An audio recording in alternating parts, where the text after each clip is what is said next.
प्रधानमंत्री नरेंद्र मोदी ने गुरुवार को नए संसद भवन की आधारशिला रखी। इस दौरान सर्वधर्म प्रार्थना भी की गई। इसमें हिंदू, सिख, ईसाई, मुस्लिम, बौद्ध, यहूदी, जैन और अन्य धर्मों के धर्मगुरु मौजूद रहे, जिन्होंने पीएम मोदी के साथ मिलकर प्रार्थना की। अक्टूबर 2022 तक नए भवन का निर्माण पूरा करने की तैयारी है, ताकि देश की आजादी की 75वीं वर्षगांठ पर इसी भवन में सत्र का आयोजन हो और भारतीय संसद का नया भवन देश को समर्पित किया जाए। वहीं पुराना भवन प्राचीन धरोहर का हिस्सा बन जाएगा। श्रम शक्ति भवन को तोड़कर उसकी जगह नई इमारत बनाई जाएगी, जिसमें हर सांसद का अपना कार्यालय होगा, जो आधुनिक डिजिटल सुविधाओं से युक्त होगा और ये कागज रहित कार्यालय बनाने की दिशा में एक कदम होगा।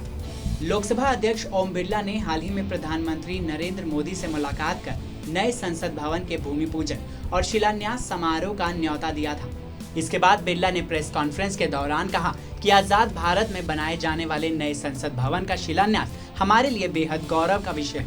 नया संसद भवन आखिर कैसा होगा, अब इसकी तस्वीर भी सामने आ गई है। लोकसभा अध्यक्ष ओम बिरला की माने तो नया संसद भवन आत्मनिर्भर भारत का एक ऐसा मंदिर होगा जो राष्ट्र के विविधता को प्रतिबिंबित करेगा। पुराने संसद भवन के मुकाबले नया संसद भवन 17,000 वर्ग मीटर बड़ा होगा। लोकसभा अध्यक्ष ने कहा कि इसे 971 करोड़ रुपए की लागत से 64,500 वर्ग मीटर क्षेत्र में बनाया जाएगा। टाटा प्रोजेक्ट्स लिमिटेड को नए संसद भवन के निर्माण का ठेका दिया गया है। लोकसभा अध्यक्ष ने कहा कि इसका design HCP design planning and management private limited ने तैयार किया है। नया संसद भवन भारत के लोकतंत्र की स्मारक होगा, जो न ही केवल हमारे गौरवशाली इतिहास बल्कि भारतवासियों की शक्ति, विविधता और उद्यमिता का प्रतीक होगा। आपको बता दें, इसका design HCP design and management private limited ने अगले 100 साल की जरूरतों को ध्यान में रखते हुए तैयार किया है। वहीं भूकंप जैसी आपदाओं से निपटने के लिए पर्याप्त उपायों की भी व्यवस्था की जा रही है, क्योंकि नई दिल्ली और इसके आसपास के इलाके भूकंप क्षेत्र V में आते हैं।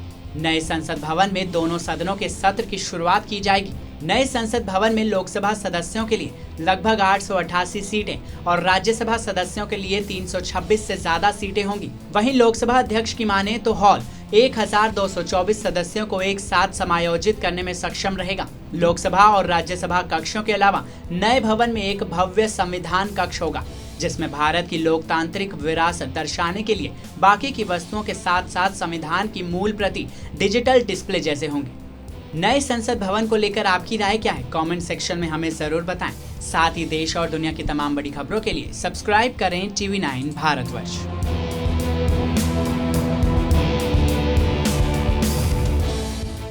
अड़ी सोमवार से शुक्रवार शाम 6 बजे सिर्फ TV9 भारतवर्ष पर।